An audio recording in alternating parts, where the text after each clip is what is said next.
فضائل تبلیغ۔ آج ہم آپ کو بتائیں گے فضائل تبلیغ۔ نبی کریم صلی اللہ علیہ وآلہ وسلم کا ارشاد ہے کہ جو شخص کسی ناجائز امر کو ہوتے ہوئے دیکھے، اگر اس پر قدرت ہو کہ اس کو ہاتھ سے بند کر دے تو اس کو بند کر دے۔ اگر اتنی مقدرت نہ ہو تو زبان سے اس پر انکار کر دے۔ اگر اتنی بھی قدرت نہ ہو تو دل سے اس کو برا سمجھے، اور یہ ایمان کا بہت ہی کم درجہ ہے۔ ایک دوسری حدیث میں وارد ہے کہ اگر اس کو زبان سے بند کرنے کی طاقت ہو تو بند کر دے، ورنہ دل سے اس کو برا سمجھے کہ اس صورت میں بھی وہ بری زتر ہے۔ ایک اور حدیث میں وارد ہے کہ جو شخص دل سے بھی اس کو برا سمجھے تو وہ بھی مومن ہے، مگر اس سے کم درجہ ایمان کا نہیں۔ اس مضمون کے متعلق کئی ارشادات نبی کریم صلی اللہ علیہ وسلم کے مختلف احادیث میں نقل کیے گئے ہیں۔ اب اس کے ساتھ اس ارشاد کی تعمیل پر بھی ایک نظر ڈالتے ہیں کہ کتنے آدمی ہم میں سے ایسے ہیں کہ کسی ناجائز کام کو ہوتے ہوئے دیکھ کر ہاتھ سے روک دیتے ہیں، یا فقط زبان سے اس کی برائی اور ناجائز ہونے کا اظہار کر دیتے ہیں، یا کم از کم اس ایمان کی ضعیف درجے کے موافق دل ہی سے اس کو برا سمجھتے ہیں، یا اس کام کو ہوتا ہوا دیکھنے سے دل تلملاتا ہے۔ تنہائی میں بیٹھ کر ذرا غور تو کیجیے کہ کیا ہونا چاہیے تھا اور کیا ہو رہا ہے۔ نبی کریم صلی اللہ علیہ وآلہ وسلم کا ارشاد ہے کہ اس شخص کی مثال جو اللہ کی حدود پر قائم ہے، اور اس شخص کی جو اللہ کی حدود میں پڑنے والا ہے، اس قوم کی سی ہے جو ایک جہاز میں بیٹھی ہو اور قرار سے مثلا جہاز کی منزلیں مقرر ہو گئی ہو کہ بعض لوگ جہاز کے اوپر کے حصے میں ہو اور بعض لوگ نیچے نتک کے حصے میں ہو۔ جب نیچے والوں کو پانی کی ضرورت ہوتی ہے تو وہ جہاز کے اوپر کے حصے پر آ کر پانی لیتے ہیں۔ اگر وہ یہ خیال کر کے ہمارے بار بار اور اوپر پانی کے لیے جانے سے اوپر والوں کو تکلیف ہوتی ہے، اس لیے ہم اپنے ہی حصے میں یعنی جہاز کے نیچے کے حصے میں ایک سوراخ سمندر میں کھول لیں جس سے پانی یہاں ہی ملتا رہے، اوپر والوں کو ستانا پڑے۔ ایسی صورت میں اگر اوپر والے ان احمقوں کی اس تجویز کو نہ روکیں گے اور خیال کر لیں گے کہ وہ جانے ان کا کام،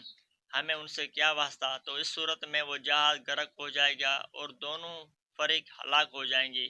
اور اگر وہ ان کو روک دیں گے تو دونوں فریق ڈوبنے سے بچ جائیں گے۔ صحابہ کرام رضی اللہ عنہم اجمعین نے حضور اقدس صلی اللہ علیہ وسلم سے ایک مرتبہ دریافت کیا، ہم لوگ ایسی حالت میں تباہ و برباد ہو سکتے ہیں جبکہ ہم میں صلح اور مسکی لوگ موجود ہیں؟ حضور صلی اللہ علیہ وسلم نے ارشاد فرمایا کہ ہاں، جب خیانت غالب ہو جائے، اس وقت مسلمانوں کی تباہی و بربادی کی ہر طرف گیت گانے جا رہے ہیں اور اس پر شور مچایا جا رہا ہے، نئے نئے طریقے ان کی اصلاح کے واسطے تجویز کیے جا رہے ہیں، مگر کسی روشن خیال تعلیم جدید کے شودائی کی تو کیا کسی تاریک خیال مولوی صاحب کی بھی نظر اس طرف نہیں جاتی کہ حقیقی طبیب اور شفیق مربی نے کیا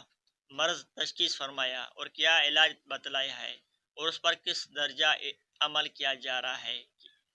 کیا اس ظلم کی کچھ انتہا ہے کہ جو سبب مرض ہے، جس سے مرض پیدا ہوا ہے، وہی علاج تجویز کیا جا رہا ہے کہ دین کی ترقی کے لیے دین و اسباب دین سے بھی توجہ کی جا رہی ہے، اپنی ذاتی رائیوں پر عمل کیا جا رہا ہے، تو یہ مریض کل کی جگہ آج ہلاک نہ ہوگا تو کیا ہوگا؟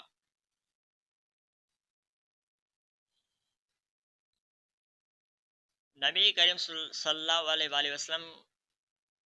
کہ بنی اسرائیل میں سب سے پہلا تنزل اس طرح شروع ہوا کہ ایک شخص کسی دوسرے سے ملتا اور کسی ناجائز بات کو کرتے ہوئے دیکھتا تو اس کو منع کرتا کہ اللہ کہ دیکھ، اللہ سے ڈر، ایسا نہ کر، لیکن اس کی نہ ماننے پر بھی وہ اپنے تعلقات کی وجہ سے کھانے پینے میں اور نشت و برخاست میں ویسا ہی برتاؤ کرتا جیسا کہ اس سے پہلے تھا۔ جب عام طور پر ایسا ہونے لگا تو اللہ تعالیٰ نے بازوں کے قلوب کے بازوں کے ساتھ خلط کر دیا، یعنی نافرمانوں کی قلوب جیسے تھے ان کی نوست سے فرمان برداروں کے قلوب بھی ویسے ہی کر دیے۔ پھر ان کی تائید میں کلام پاک کی آیت لعن الذین کفروا سے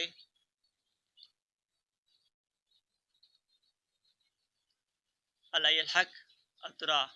رواں ابو داؤد و ترمذی کی اضافی ترغیب فاسقون تک پڑھیں۔ اس کے بعد حضور صلی اللہ علیہ وسلم نے بڑی تاکید سے یہ حکم فرمایا کہ امر بالمعروف اور نہی عن المنکر کرتے رہو، ظالم کو ظلم سے روکتے رہو اور اس کو حق کی بات کی طرف کھینچ کر لاتے رہو۔ دوسری حدیث میں وارد ہے کہ حضور صلی اللہ علیہ وسلم تکیہ لگائے ہوئے بیٹھے تھے، جوش میں اٹھ کر بیٹھ گئے اور قسم کھا کر فرمایا کہ تم نجات نہیں پاؤ گے جب تک کہ ان کو ظلم سے نہ روک دو۔ ایک اور حدیث میں ہے آپ صلی اللہ علیہ وسلم نے قسم کھا کر فرمایا کہ تم امر بالمعروف اور نہی عن المنکر کرتے رہو اور ظالموں کو ظلم سے روکتے رہو اور حق بات کی طرف کھینچ کر لاتے رہو، ورنہ تمہارے قلوب بھی اس طرح خلط کر دی جائیں گے جس طرح ان لوگوں کے کر دیے گئے، اور اس طرح تم پر بھی لعنت ہوگی جس طرح ان پر یعنی بنی اسرائیل پر لعنت ہوئی۔ قرآن پاک کی آیت میں اسے اس لیے پڑھیں کہ ان آیت شریفہ میں ان لوگوں پر لعنت فرمائی ہے اور سبب لعنت اور اسباب کی یہی ہے کہ وہ منکرات سے ایک دوسرے کو نہیں روکتے تھے۔ آج کل کی یہ خوبی سمجھی جاتی ہے کہ آدمی صلح کل رہے، جس جگہ جاوے ویسے ہی کہنے لگے، اس کو کمال اور وسعت اخلاق سمجھا جاتا ہے، حالانکہ یہ علل طلاق غلط ہے، بلکہ جہاں امر بالمعروف وغیرہ قطعاً مفید نہ ہو، ممکن ہے کہ صرف سکوت کی کچھ گنجائش نکل آوے، نہ کہ ہاں میں ہاں ملانے کی، لیکن جہاں مفید ہو سکتا ہے، مثلاً اپنی اولاد، اپنی مہدت، اپنے دست نگر لوگوں میں، وہاں کسی طرح بھی یہ سکون کمال اخلاق نہیں، بلکہ سکوت کرنے والا شرن عرفاً خود مجرم ہے۔ جو کہا سنا اللہ پاک قبول منظور فرمائے۔ اور میری آپ سے گزارش ہے، اگر آپ نے چینل پہ نئے ہیں تو چینل سبسکرائب کر لینا، آنے والے ویڈیو سے بیل پریس کر لینا۔